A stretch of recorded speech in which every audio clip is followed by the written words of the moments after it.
Hey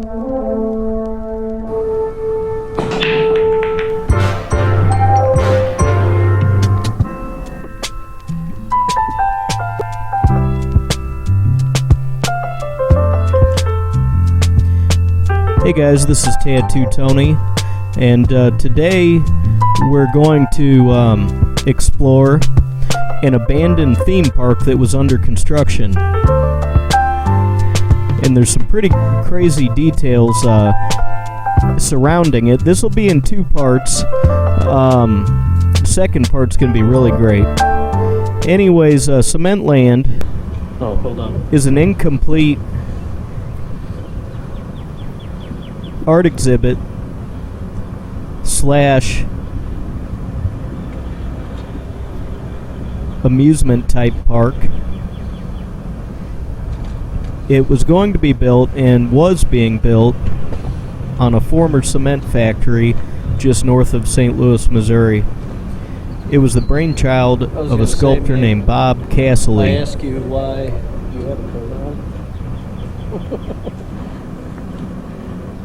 Whoa, sign. Yeah.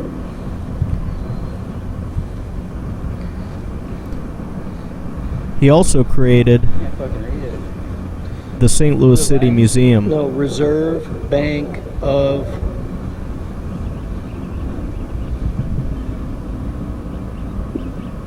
Minneapolis District 9th. It's a Federal Reserve sign. It says 9th Federal Reserve Bank of Minneapolis 9th District. Those are off a building, dude. A federal bank building. I wonder if he was planning on putting those So, on here. Cassilly also created the St. Louis City Museum, and that contains giant concrete sculptures, obsolete machinery, much more than that. That's not really an apt description. It's really a crazy place. Here I'm kind of fast forwarding real quick to show you some of the stuff that we'll see in part 2. Just kind of an outside quick view. And notice that little moat there filled with water in the castle. We're going to go up into some of the stuff that was closer to completion in the second part of the video. But anyways, this was planned to have navigable waterways, among many other features. Much of the landscaping is built on dirt that was dumped by local construction companies. They used this as a land dump before the owner purchased it, and later on they paid him to dump.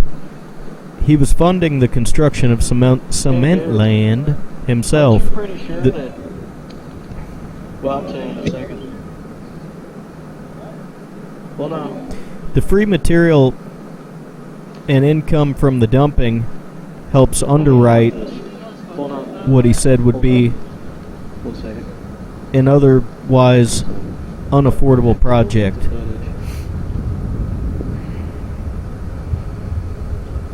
On September 26th of 2011, Cassilly was killed at the Cementland site.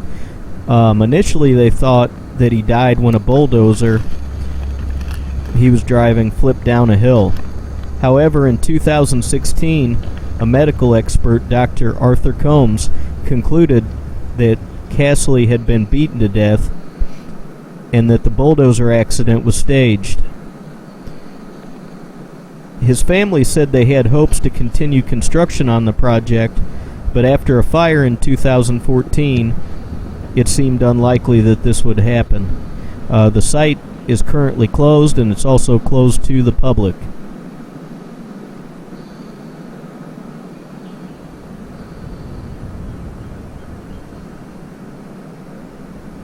So these are some materials we're looking at. All around there were blocks.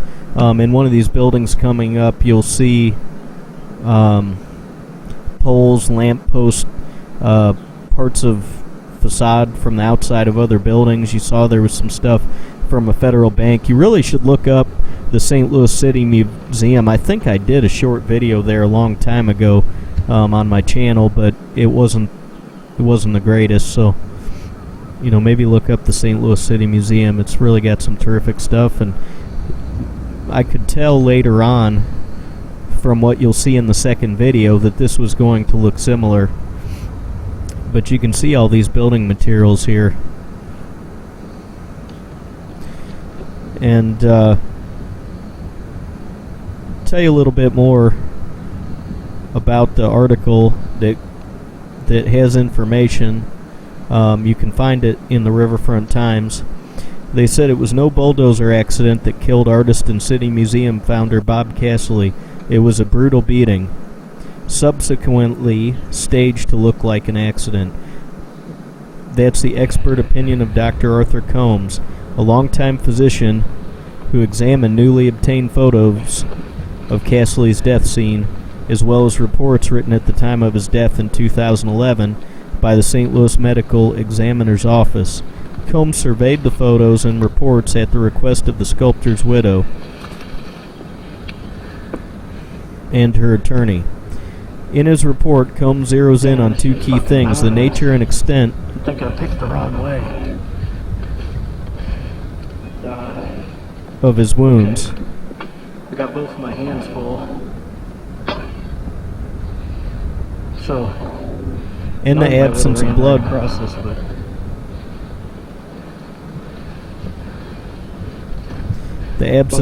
within the cab of the bulldozer where he was found.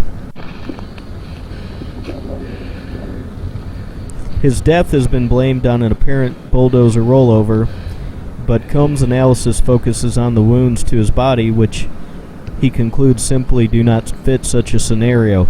Combs noted that nearly all the ribs on both sides of Cassilly's body were fractured, which could not have come from a single blow or collision.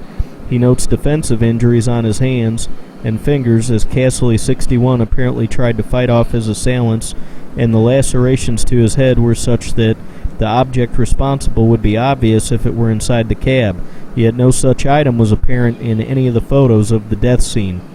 The hypothesis that these injuries could have occurred from a single slow-speed inversion of the bulldozer is untenable, Combs wrote. Such severe and extensive injuries would not occur, particularly to an otherwise healthy man who was an experienced operator. Wounds this extensive would correlate with implicated particular structures in the cab that would have been conspicuously covered in blood, hair, and tissue. Yet photos of the bulldozer on the morning that Cassilly's body was found showed nothing of the kind. Combs concluded, the only plausible explanation, and my personal conclusion, is that Mr. Cassilly died from a purposeful beating intentionally to death. Bob Cassilly's body was found on the morning of Monday, September 26, 2011. His wife was traveling to Los Angeles and had become frantic after being unable to reach him the night before. That Monday, members of his crew discovered his lifeless body slumped in his bulldozer, which was parked at a precarious angle inside his unfinished magnum opus, Cementland. Within hours, the press was reporting that it had been a tragic accident, but as the Riverfront Times reported, his wife has become convinced that her husband's death was murder. They had a cover story published on May 31st that detailed how investigators quickly settled with a theory of accidental death, leaving numerous questions unanswered 5 years later. No one ever established the time of death, much less pinned down Cassilly's movements on the weekend he was killed. And that's even though fatal bulldozer rollovers are astonishingly rare. A study surveying mining accidents from 1988 to 97 found there were only 14 fatalities related to rollovers, and in every single case, the victim was either thrown from the vehicle, asphyxiated, or drowned. Not one was found inside the cab with a fractured skull. So I guess those accident types are extremely rare, and nobody else was killed in the same manner which he was. The widow's attorney has been trying to interest law enforcement in reopening the case. And after the Riverfront Times story was published, they obtained new photos from the medical examiner's office that had been previously unknown to his client. Photos that raise startling new possibilities. The photos show clearly a bloody patch and what appears to be a large rock in the shadow of the bulldozer, which shows the bloody patch at the bottom right beneath the bulldozer, as well as the photo at the right. At the time, excuse me, I don't have those photos to show you, but go and look this up on the Riverfront Times and you'll find this information. At the time the medical examiner's office appeared to have found the area noteworthy, the bloody patch was photographed and marked with an evidence notation, yet no mention of the finding appears in the report. Dr. Graham, the chief medical examiner for the city of St. Louis, did not respond earlier this summer to numerous requests for comment about the new photos or their significance. After the Riverfront Times cover story, the medical examiner's office also refused to release its report to the St. Louis Post-Dispatch, saying that the investigation was now an active one. The conclusions of Dr. Combs may raise even more questions about the crime scene and the accident, quote-unquote, verdict settled by investigators.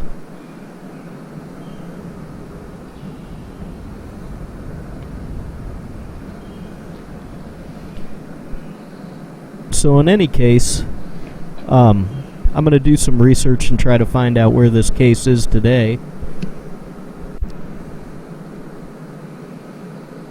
And this room also was stacked with different materials, as well as maybe some leftovers from the concrete plant. There's actually a few things here we didn't see, and we may make a trip back at some point, but we did cover most of it, and we're going to go up high here in a few minutes too and have a look out from the top of this building. We had to climb a bunch of flights of steps and go up a rickety ladder.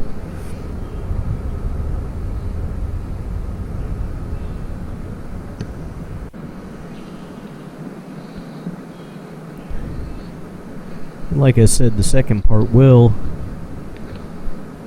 include more of the area that was closer to being completed, as well as on the second video I will walk across a crazy giant bridge that's kind of like one of the bridges on the playground, the wooden ones you jump on and they bounce, but it's made out of metal and steel cables, and it's way high up in the air and crossed quite a big gap. It spanned a large gap, and I will show you video of me crossing that, as well as a angle from Andrew where he filmed me crossing it. And if one of those cables or something was to snap, you'd certainly fall to your death. But I got a little brave and started jumping up and down on the bridge on my way back. I'm not sure if I've got video of that. This was a pretty big place, though. There was a lot of buildings. They were pretty spread out.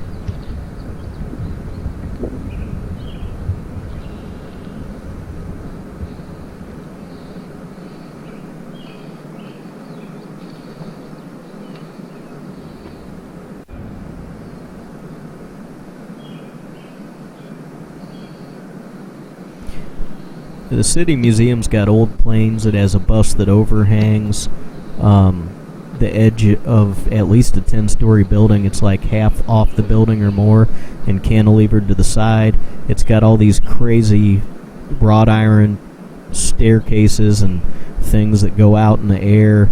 There might be an old jet or something, hanging in the air that you can walk out to, maybe a space shuttle. There's a giant slide on the roof of the building. There's a small Ferris wheel on the top of the roof near downtown St. Louis. All these caves you can go through in the building. Really a lot of crazy stuff. you know, a little more interactive than just being a sculpture park is described, because a lot of people take their kids there to play because it's kind of like a big, giant, crazy playground with very imaginative stuff that's, Hey, bro. you know, custom made. And I believe it's in an old shoe factory. Are you?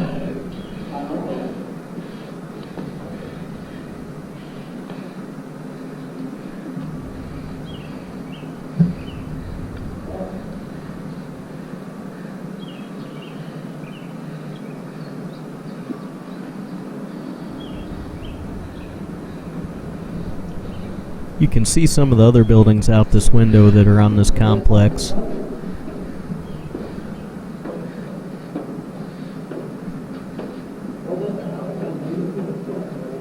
No. Damn, there's still more?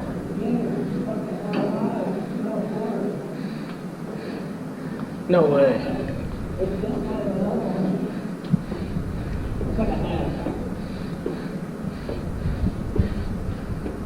Whoa. That's fucked up. Hold on. No, right there. Not that bad of a drop.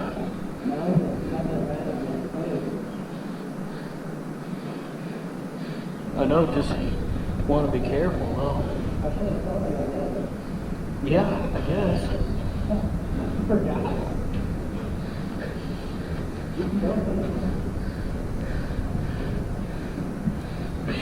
Yeah, he forgot to tell me about that at the top of the steps. Dude, y'all right as you come up the top of the steps. Look, there's only 2 or 3 inches before you step off, 6 inches at most, until you drop down 3 or 4 stories onto a tree and the rock below, and you would die. It says eternal happiness there. But he had been up there, saw that, and I come, you know, up the steps as fast as my fat ass can make it after. Down to the ground. My body probably wouldn't go all the way through. So anyways, one was over there. Right, but I can't go through. Yeah, he there. tells me to watch out for these holes with bars over them that I can't actually fall through and die. But he forgot to tell me about the giant ass hole. I mean, you can see we're pretty high up, right? I mean, we're just this was only like 3 foot under that level, and you drop straight to the ground.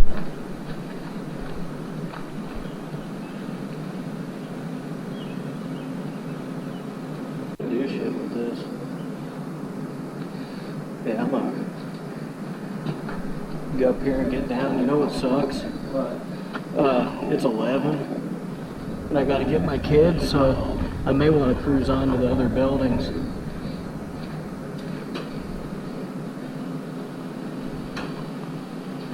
Cause there's a shit. The castle's back that way, bro.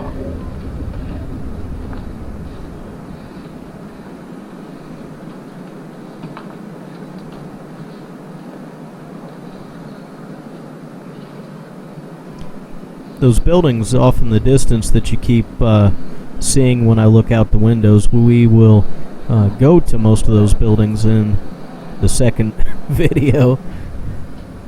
Just make sure you Suck stand on a edge, cactus. everybody. Just stay, go.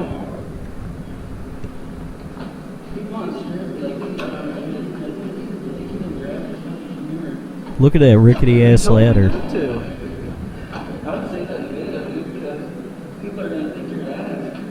Well, they're gonna hear you talking about it and know already, because I don't chop the audio.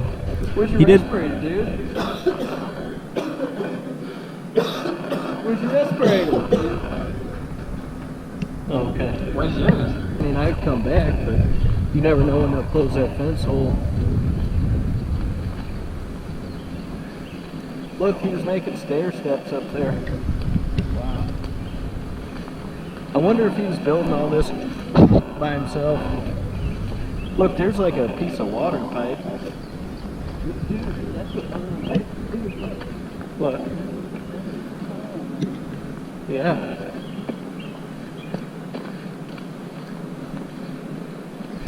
I had offered to grab his camera and tripod when he came down the steps. What?